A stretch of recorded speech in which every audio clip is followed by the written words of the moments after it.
ये आज जो है ऑप्टिक्स हिंदी मीडियम का क्लास नंबर 9 ये आप लोगों के सामने आ रहा है। पिछले क्लास के लास्ट में हम लोगों ने पढ़ा सापेक्षिक अपवर्तनांक। सापेक्षिक अपवर्तनांक, ठीक है। एक बार मैं फटाफट उसको रिपीट कर दूं। किसी एक प्रकाशीय माध्यम, किसी एक प्रकाशीय माध्यम के सापेक्ष यानी कि तुलना में दूसरे प्रकाशीय माध्यम के अपवर्तनांक को सापेक्षिक अपवर्तनांक कहते हैं, ठीक है। जिसका एक छोटी सी व्याख्या की गई थी कि अगर दो प्रकाशीय माध्यम हो तो उनके बीच सापेक्षिक अपवर्तनांक दो प्रकार से हो सकती है, या तो पहले के सापेक्ष दूसरे का या फिर दूसरे के सापेक्ष पहले का, ठीक है। हम लोग आज सापेक्षिक अपवर्तनांक से संबंधित और भी आगे की जानकारियों को समझेंगे। आप लोग आज के वीडियो को भी बहुत ध्यानपूर्वक देखेंगे, सुनेंगे और समझेंगे, ठीक है।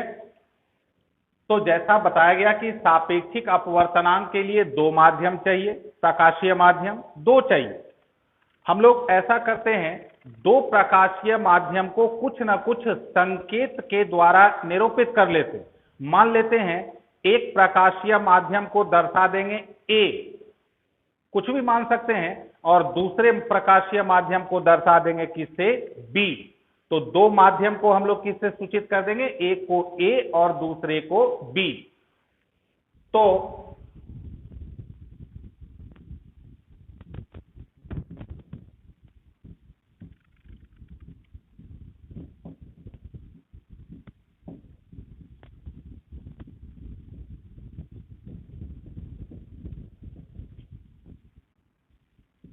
इस तरह से हम लोग दोनों प्रकाशीय माध्यम को क्रमशः ए और बी से सूचित कर लें, ठीक है। अब ध्यान देंगे, दो स्थितियां उत्पन्न होगी, या तो ए के सापेक्ष बी का अपवर्तनांक या बी के सापेक्ष ए का। मैं दोनों स्थितियों को बारी बारी से अलग अलग करके समझा रहा हूं, आप लोग ध्यान से समझेंगे। तो पहली जो स्थिति उत्पन्न होगी, स्थिति नंबर 1, ठीक है। स्थिति नंबर 1 क्या हो सकती है,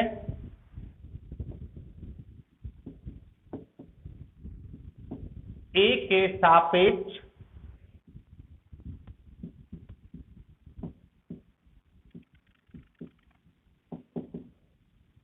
क्या होगी, ए के सापेक्ष बी का अपवर्तनांक। तो ए के सापेक्ष बी का जो अपवर्तनांक है इसको कहा जाएगा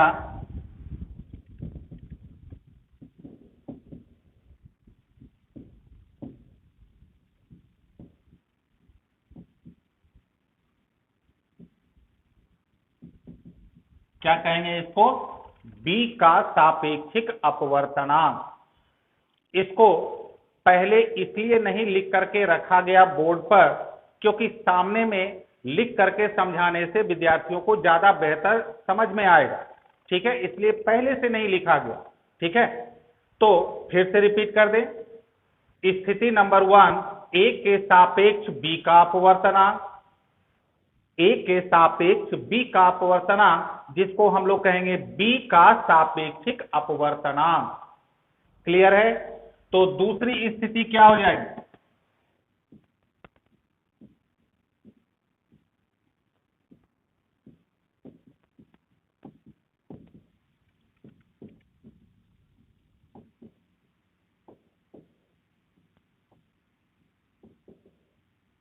स्पष्ट है कि दूसरी स्थिति हो जाएगी बी के सापेक्ष ए का अपवर्तनांक। ये था ए के सापेक्ष बी का, वो हो जाएगा बी के सापेक्ष ए का।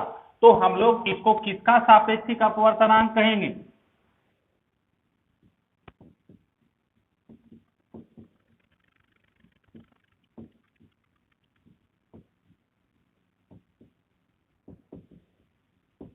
क्लियर है। इसको हम लोग कहेंगे ए का सापेक्षिक अपवर्तनांक। अब आप लोगों को याद दिला दे, क्लास नंबर 8 में बताया गया था कि अपवर्तनांक को हम लोग सूचित करते हैं म्यू। अपवर्तनांक को किससे सूचित करते हैं? म्यू। ठीक है, अब जरा ध्यान देंगे आप लोग कि सापेक्षिक अपवर्तनांक को किससे सूचित करते हैं? सापेक्षिक अपवर्तनांक को हम लोग कैसे सूचित करते हैं? ध्यान देंगे आप लोग। अगर रहा a के सापेक्ष b का अपवर्तनांक, तो किसका सापेक्षिक है? b का, तो इसको लिखेंगे म्यू के नीचे b। किसका सापेक्षिक अपवर्तनांक है? b का, तो म्यू के नीचे क्या लिखेंगे? b। क्लियर है? लेकिन अब अगर म्यू के नीचे b लिख देंगे तो ये तो संकेत देख करके पता ही नहीं चलेगा किसके सापेक्ष है। ये तो हो गया, ठीक है, ये किसका अपवर्तनांक हो गया? b का। लेकिन अगर ये सापेक्षिक है, इस जगह पर आप लोग ध्यान देंगे नहीं तो कंफ्यूजन हो जाएगी। अगर ये सापेक्षिक अपवर्तनांक है तो यहां किसके सापेक्ष है? a। तो यहां ऊपर में लिख देते हैं a, और इसको सामान्य तरीके से पढ़ते हैं a म्यू b। याद रखने का तरीका बतला दे रहा हूं, जिसके सापेक्ष हो उसको ऊपर लिखते हैं और जिसका अपवर्तनांक हो उसको नीचे लिखते हैं। अगर यह समझ में आ गया तो स्वाभाविक है, इसको हम लोग कैसे सूचित करेंगे? किसका सापेक्षिक अपवर्तनांक है? a का, तो म्यू के नीचे a। किसके सापेक्ष है? b के सापेक्ष, तो इसको लिखेंगे b। बात समझ में आ गया? तो ये तो था सापेक्षिक अपवर्तनांक की मूल बातें। एक बार मैं फटाफट इसको रिपीट कर दूं। दो माध्यमों के बीच सापेक्षिक अपवर्तनांक दो तरीके से निरूपित होती है, एक के सापेक्ष दूसरे का या दूसरे के सापेक्ष पहले का। जैसे एक छोटा सा उदाहरण, थोड़ी देर में मैं उस उदाहरण पर भी आ रहा हूं। जैसे एक प्रकाशीय माध्यम है हवा, सबको पता है। दूसरा प्रकाशीय माध्यम है स्वच्छ पानी, ठीक है। अब जैसे हवा और पानी, तो यहां पर सापेक्षिक अपवर्तनांक दो तरीके से होंगे, या तो हवा के सापेक्ष पानी का या पानी के सापेक्ष हवा, ठीक है। तो इस तरह से a के सापेक्ष b का अपवर्तनांक तो a म्यू b से सूचित होगा, और b के सापेक्ष a का अपवर्तनांक हो तो b म्यू a। ये तो हो गया सापेक्षिक अपवर्तनांक को निरूपित करने का तरीका। अब मैं इसका फॉर्मूला बता रहा हूं, आप लोग फॉर्मूला को ध्यान से समझेंगे।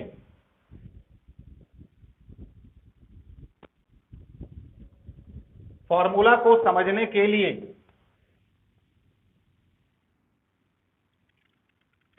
सबसे पहले हम लोग ये जो दोनों प्रकाशीय माध्यम है, इन दोनों का अपना अपना अपवर्तनांक क्या है, ये पहले हम लोग मान लें।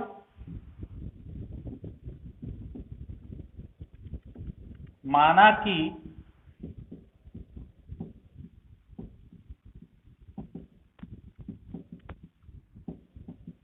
माध्यम A जो है, इसके अपवर्तनांक को हम लोग दर्शा देंगे म्यू के नीचे A। केवल यही लगा रहे, ऊपर कुछ नहीं रहे। अगर केवल नीचे लगा रहे तो आप लोग समझ जाएंगे कि ये केवल अपवर्तनांक है, लेकिन अगर यहां भी कुछ लगा रहे तब समझ जाएंगे वो सापेक्षिक अपवर्तनांक है। तो A का मान लेंगे हम लोग म्यू के नीचे A,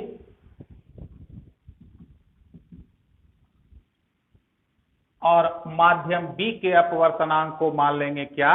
म्यू B। अब आप लोगों को गणित की एक छोटी सी बात बतला दो। जैसे 100 नंबर के एग्जाम में एक विद्यार्थी को आया 70।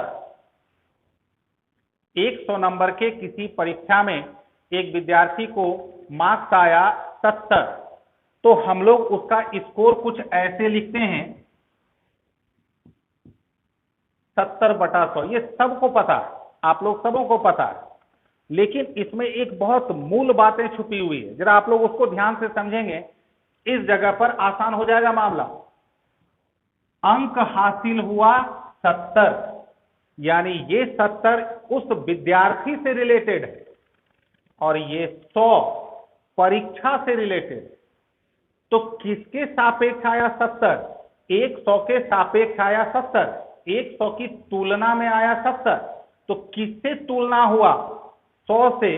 तो जिससे तुलना हुआ उसको हम लोग कहां लिखते हैं? नीचे। फिर से आप लोग ध्यान देंगे, जिस राशि से तुलना की जाती है, एक तो पहले तुलना को गणित में हम लोग अनुपात में लिखते हैं। तुलना करना को गणित की भाषा में कहा जाता है अनुपातिक रूप। ठीक है, जिससे तुलना करते हैं उसको हमेशा कहां लिखते हैं? नीचे। और जिसकी तुलना होती है उसको कहां लिखते हैं? ऊपर। तो उम्मीद है अगर यह बात आप लोगों के दिमाग में स्पष्ट है या स्पष्ट हो चुका, तो आप लोग इस जगह को बड़े आराम से और बड़े आसानी पूर्वक समझ लेंगे। ध्यान देंगे, अभी क्या बताया गया, जो मिटाया गया, सापेक्षिक अपवर्तनांक को दो तरीके से लिखते हैं, दो माध्यमों के बीच। पहले मैं बात कर रहा हूं ए के सापेक्ष बी का अपवर्तनांक।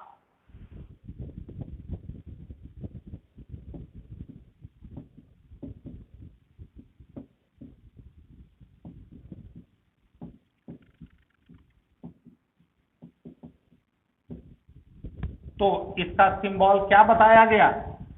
ए म्यू बी। ए के सापेक्ष, जिसके सापेक्ष ऊपर, और जिसका अपवर्तनांक उसको नीचे। ये तो संकेत हो गया, इसको आप लोग फॉर्मूला से नहीं कनेक्ट करेंगे, ये हो गया संकेत। अब जरा ध्यान देंगे इसका फॉर्मूला। जब ये सापेक्ष यानी तुलना है, तो जैसा अभी क्या बताया गया कि तुलना का गणित में अर्थ क्या होता है? अनुपात। तो इसका मतलब इसका फॉर्मूला जरूर अनुपात है। क्या है? अनुपात है। अभी जो बताया गया, जिससे तुलना करते हैं उसको कहां लिखते हैं? नीचे। तो यहां किससे तुलना की जा रही है? ए से। तो ए का अपवर्तनांक नीचे और बी का अपवर्तनांक ऊपर। तो इसका फॉर्मूला होगा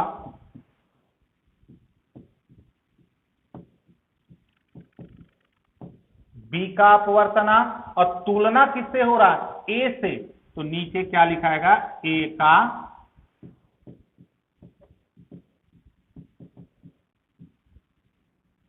क्लियर है? मैं फिर से उस एग्जांपल को यहां पर डाल रहा हूं। 100 में विद्यार्थी लाया 70, तो उसका रिजल्ट हम लोग कैसे लिखेंगे? यानी इससे कंपैरिजन हुआ, तो यहां ए के सापेक्ष बी का अपवर्तनांक में कंपैरिजन यानी तुलना किससे हुआ? ए से। तो ए का अपवर्तनांक कहां लिखाएगा? नीचे। अब हम लोग इसको संकेत में डालते हैं।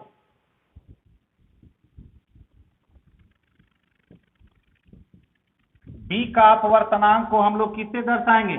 Mu B. और ए के अपवर्तनांक को म्यू ए। तो ये किसका फॉर्मूला मिल गया? ए म्यू बी बराबर म्यू बी बटा म्यू ए। ठीक है, इस फॉर्मूला को याद रखने का एक छोटा सा तरीका, ये अपना अपना टेक्निक होता है, हर विद्यार्थी का अलग अलग टेक्निक होता है। किसी सूत्र को कोई विद्यार्थी किसी तरीके से याद रखते हैं, तो दूसरा विद्यार्थी दूसरे तरीके से याद रखते हैं। मैं यहाँ अपना एक तरीका आप लोगों को बता रहा हूं, अगर जच जाए तो उस तरीका को अपना लेंगे। ऊपर में है ए, नीचे है बी, फॉर्मूला में उल्टा कर देंगे, यानी म्यू बी, बी नीचे है तो यहां ऊपर करेंगे म्यू बी, नीचे करेंगे म्यू ए। यानी ये जो दोनों है ऊपर नीचे, इसको यहां उलट देंगे।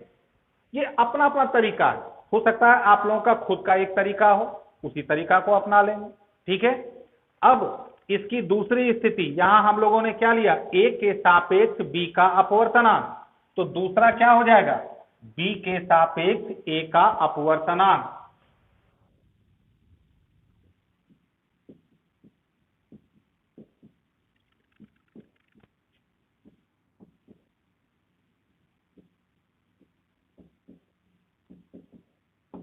क्या हो जाएगा?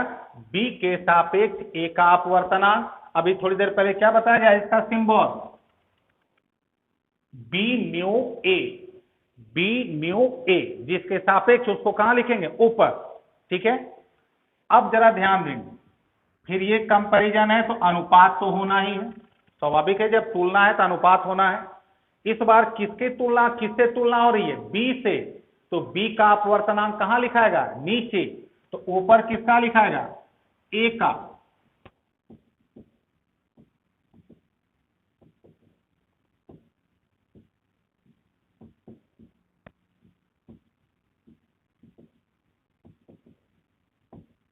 ठीक है, अब इसको हम लोग सिंबल दे दें,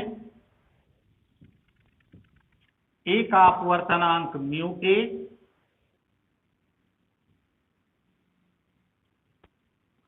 फिर वही टेक्निक जो मेरे तरफ से बतलाया गया कि बी म्यू ए रहे तो म्यू ए बटा म्यू बी, ये दोनों जो भी ऊपर जो रहेगा नीचे जो रहेगा यहां उलट देना।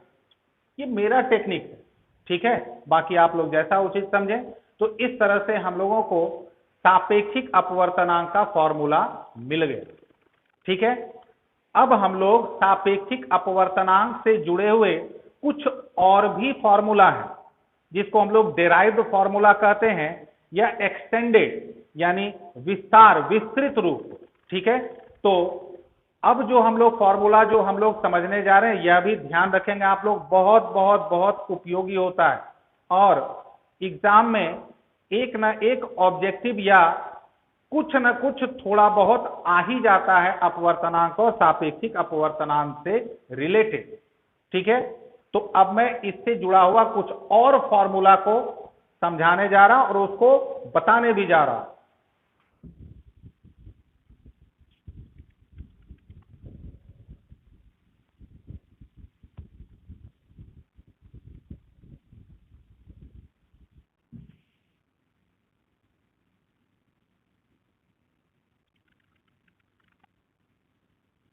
सबसे पहले सापेक्षिक अपवर्तनांक से रिलेटेड एक बहुत ही महत्वपूर्ण सूत्र है, ठीक है।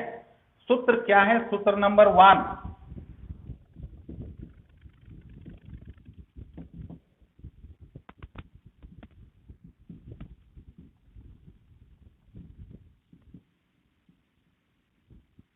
बहुत महत्वपूर्ण सूत्र है कि अगर रहे ए म्यू बी गुना उल्टा बी म्यू ए, अगर रहे ए म्यू बी गुना उल्टा बी म्यू ए, तो अगर एक दूसरे का आपस में उल्टा हो तो गुणनफल हो जाता है 1। कितना हो जाता है? 1। लेकिन अब दिमाग में उठ गया कैसे? तो लीजिए प्रमाणित कर दे रहा हूं। प्रूफ बहुत आसान है, ध्यान देंगे आप लोग। एलएचएस सबको पता है, लेफ्ट हैंड साइड एलएचएस में क्या दिख रहा है? A mu B Guna B mu A. अभी हम लोगों ने तुरंत थोड़ी देर पहले फॉर्मूला पढ़ा, ए म्यू बी का फॉर्मूला म्यू बी बटा म्यू ए और इसका फॉर्मूला म्यू ए बटा म्यू बी। उम्मीद है सभी लोगों को समझ में आ गया ये फॉर्मूला, प्रमाण सबको समझ में आ गया। ये कट गया 1 जो कि किसके बराबर दिख रहा है? RHS। तो ध्यान देंगे ए mu B Guna B mu A बराबर क्या हो जाता है? 1। इसको ऐसे याद रखें जैसे मान लेते हैं एक्स म्यू वाई गुना वाई म्यू एक्स, मतलब ये दोनों अगर अदला बदली किया रहे तो दोनों का गुणनफल क्या हो जाएगा? 1, ठीक है। जैसे 1 म्यू 2 गुना 2 म्यू 1 तो कितना हो जाएगा? 1, ठीक है। तो ये ए और बी तो हम लोगों ने एक संकेत लिया हुआ है समझने और समझाने के लिए, ठीक है। अब ध्यान देंगे इस फॉर्मूला से एक बहुत इंपॉर्टेंट कंक्लूजन निकलता है। कंक्लूजन क्या निकलता है? ध्यान देंगे आप लोग। जैसे मान लेते हैं कि कोई एक सवाल है, आगे मिलेगा सवाल। मान लेते हैं एक सवाल में ए म्यू बी निकालना है। मान लेते हैं क्या निकालना है हम लोगों को? सवाल में दिया गया ए म्यू बी, लेकिन डाटा जो है, हर सवाल में डाटा होता है, डाटा में दिया हुआ है बी म्यू ए। तो डाटा सवाल में दिया है बी म्यू ए और कहा जा रहा है ए म्यू बी निकालने। तो आप लोग अभी देखेंगे इसी फॉर्मूला को हम लोग थोड़ा रूप बदल देते हैं, ध्यान दीजिएगा। अगर इस दोनों का गुणनफल 1 है तो चूंकि ए mu B Guna B mu A 1 है, इसलिए ए म्यू बी बराबर, इसको उधर भेजेंगे तो ये 1 बटा हो जाएगा। ये आप लोगों को ध्यान रखिएगा, ये आगे बार बार यूज होगा। यानी ए म्यू बी बराबर होता है 1 बटा बी म्यू ए। यानी अगर इन दोनों का स्थान अदला बदली करना है, अदला बदली, तो 1 बटा कर देना। जैसे अगर कहा जाए ए म्यू बी निकालने और बी म्यू ए, सपोज करें बी म्यू ए दिया हुआ है 2, मान लेते हैं बी म्यू ए कितना दिया है 2 मान लेते हैं। तो ऐसी स्थिति में अगर बी म्यू ए 2 है तो ये हो जाएगा 1/2। बात समझ में आ गया? ये फॉर्मूला आप लोग ध्यान रखेंगे। और मैं बार बार बोर्ड से हट जाता हूं ताकि आप लोग उस जगह पर वीडियो को पॉज करके अगर कोशिश करें इसको कहीं ना कहीं अपने कॉपी पर नोट कर लें। ठीक है, अब इसका जो दूसरा फॉर्मूला है, अगर मैं थोड़ी देर भी हट जाता हूं तो उस जगह पर आप लोग वीडियो को पॉज करके मामला को नोट कर सकते हैं। ठीक है, सूत्र नंबर 2,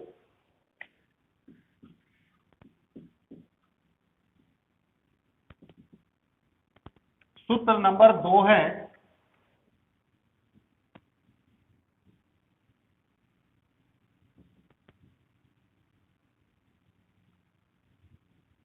ए म्यू बी गुना बी म्यू सी। देखिए ये कहां से शुरू हुआ, ए म्यू बी, कहां खत्म हुआ बी पर, दूसरा शुरू हुआ उसी से बी से, बी म्यू सी। तो ये सूत्र हो जाता है ए म्यू सी, यानी शुरू कहां से हुआ था ए से और खत्म कहां हुआ सी, तो यहां ऊपर ए नीचे सी। अब इसका प्रूफ,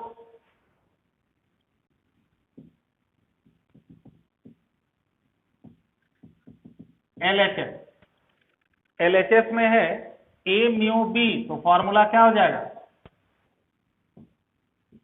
म्यू बी बटा म्यू ए।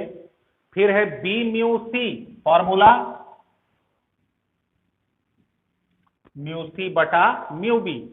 ये दोनों क्या हो जाएगा कैंसिल, तो बचा क्या,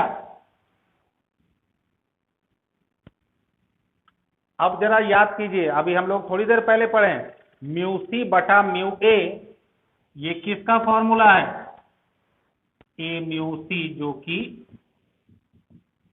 आरएचएस के बराबर होगी। म्यू सी बटा म्यू ए किसका फॉर्मूला है ए म्यू सी। ठीक है, अब अगर इसी फॉर्मूले को थोड़ा और लंबा खींचे, इसी फॉर्मूले को थोड़ा और लंबा खींचे, इस फॉर्मूला में कितने माध्यम दिख रहे हैं 3, ए बी और सी। अगर एक और माध्यम डाल दे, मतलब इसी फॉर्मूला का एक लंबा रूप, ध्यान दीजिए सूत्र नंबर हम लोग उसको 3 भी कह सकते हैं। अगर रहे ए म्यू बी गुना बी म्यू सी गुना सी म्यू डी, तो कितने माध्यम 4। शुरू कहां से हुआ ए म्यू बी, फिर बी म्यू सी, फिर सी म्यू डी। तो शुरू हुआ ए से और खत्म कहां हुआ डी, तो इसका फॉर्मूला हो जाएगा ए म्यू बी। उसी तरह से हम लोग प्रमाणित कर सकते हैं, इसका फॉर्मूला म्यू बी बटा म्यू ए, इसका फॉर्मूला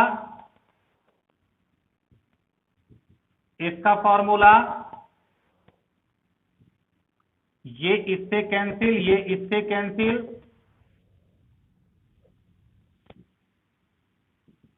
और म्यू डी बटा म्यू ए, ये किसका फॉर्मूला है ए म्यू डी। ठीक है, अब एक अंतिम फॉर्मूला, अगर फर्स्ट और लास्ट मीडियम सेम हो तो गुणनफल हो जाएगा 1। अगर फर्स्ट और लास्ट मीडियम सेम हो तो गुणनफल हो जाएगा 1। जैसे ए mu B Guna B mu C Guna C mu A, तो फर्स्ट मीडियम और लास्ट मीडियम क्या दिख रहा है सेम, तो ये गुणनफल हो जाएगा 1। शुरू हुआ ए से बी, फिर यहां से शुरू हुआ बी से सी, फिर यहां से शुरू हुआ सी से ए। अगर फर्स्ट और लास्ट सेम हुआ तो हर हाल में गुणनफल हो जाएगा 1, चाहे ये कितनों ही लंबा क्यों ना हो। अगर फर्स्ट और लास्ट अगर सेम हुआ तो गुणनफल हमेशा होगा 1। आप लोग अब खुद सक्षम है इसको प्रमाणित करने के लिए।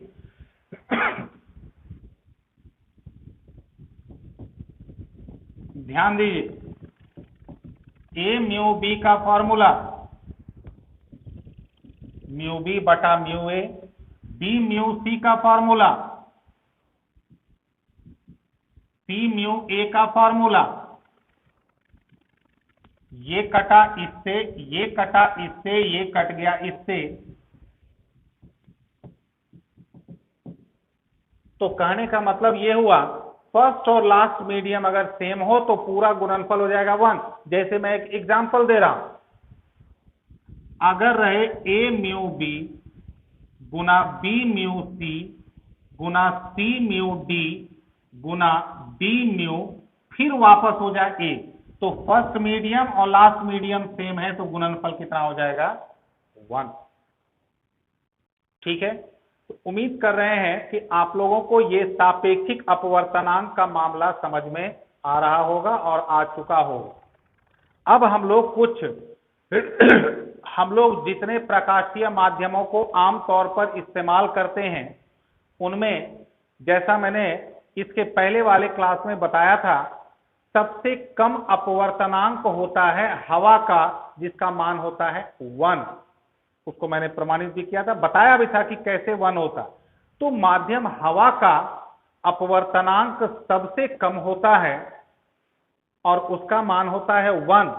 तो बाकी जितने भी प्रकाशीय माध्यम है उनका अपवर्तनांक क्या निष्कर्ष निकला, 1 से क्या होगा, ज्यादा होगा। इसलिए अब आप अगला लाइन ध्यान से सुनिएगा आप लोग, इसलिए हवा के अलावे जितने भी प्रकाशीय माध्यम होते हैं सबके अपवर्तनांक की तुलना हम लोग किससे करते हैं, हवा से। जैसे अगर आप लोगों को बुक में दिखे कि कांच का अपवर्तनांक होता है 1.5, बस इतना दिखे, तो अब सवाल यह उठता है कांच का अपवर्तनांक 1.5 जबकि गणना होती है सापेक्षिक की, तो वो अगर नहीं भी लिखा रहे तो वो अंडरस्टूड यानी हम लोग स्वतः समझ लेंगे कि वह जो अपवर्तनांक 1.5 कांच का लिखा हुआ है किसके सापेक्ष, हवा के सापेक्ष। ठीक है, पानी का अपवर्तनांक होता है 4/3 यानी 1.33, नहीं भी लिखा रहे स्वतः समझेंगे किसके सापेक्ष होता है, हवा के सापेक्ष।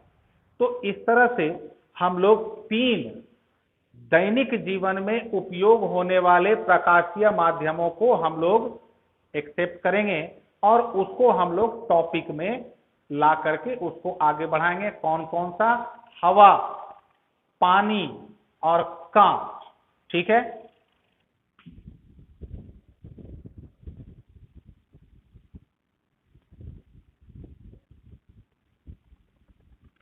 ये जो 3 प्रकाशीय माध्यम है हवा,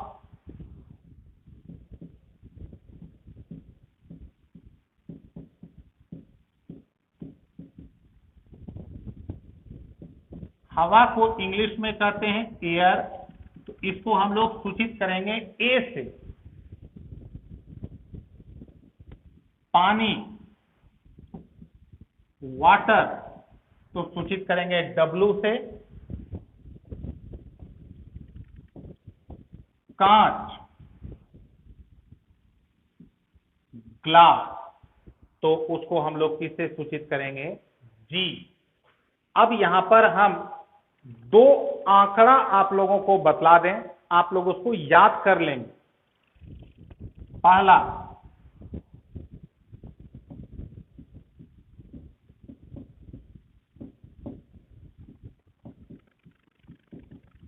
पानी का अपवर्तनांक होता है 4/3।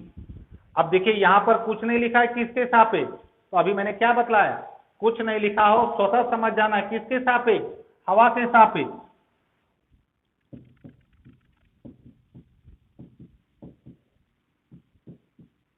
ठीक है, अब जरा ध्यान देंगे, इसको हम लोग संकेत क्या देंगे, किसके सापेक्ष है, हवा, जिसके सापेक्ष हो उसको कहां लिखते हैं, ऊपर, तो हवा को हम लोग किससे दर्शाएंगे, ए, तो ए म्यू किसका, पानी का, तो पानी को किससे दर्शाएंगे, डब्लू।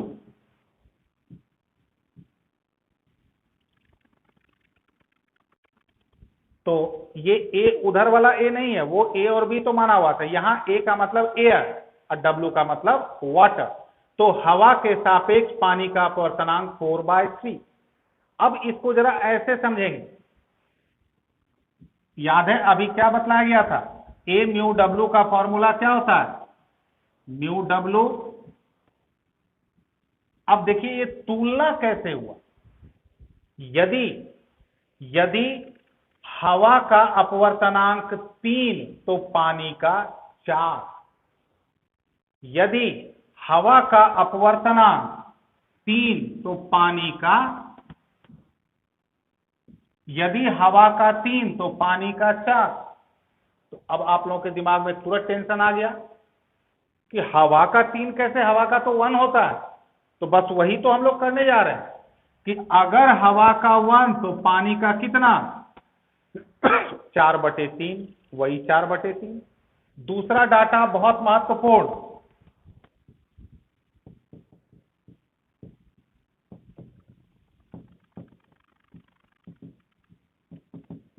कांच का अपवर्तनांक होता है 3/2, जिसको हम लोग 1.5 कहते हैं। कुछ नहीं लिखा है तो स्वतः समझेंगे किसके सापेक्ष,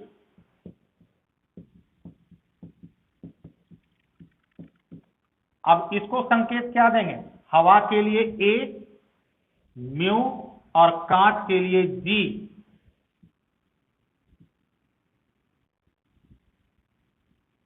तो ये दो वैल्यू आप लोग ध्यान रखेंगे, बराबर यूज होगा आगे। ए म्यू डब्ल्यू हवा के सापेक्ष पानी का 4/3 1.33 और हवा के सापेक्ष ग्लास यानी कांच का 3/2 यानी 1.5। नेक्स्ट क्लास में मैं सापेक्षिक अपवर्तनांक से रिलेटेड अक्सर जो एग्जाम में पूछे जाते हैं सवाल, मैं उन सवाल को यहां पर आप लोगों के सामने हल करूंगा ताकि आप लोग उसको समझ सकें, ठीक है। और तब फिर उसके बाद का टॉपिक आएगा प्रकाश का अपवर्तन, जो आप लोगों ने क्लास 10 में भी पढ़ा है, प्रकाश का अपवर्तन, ठीक है। Thank you very much.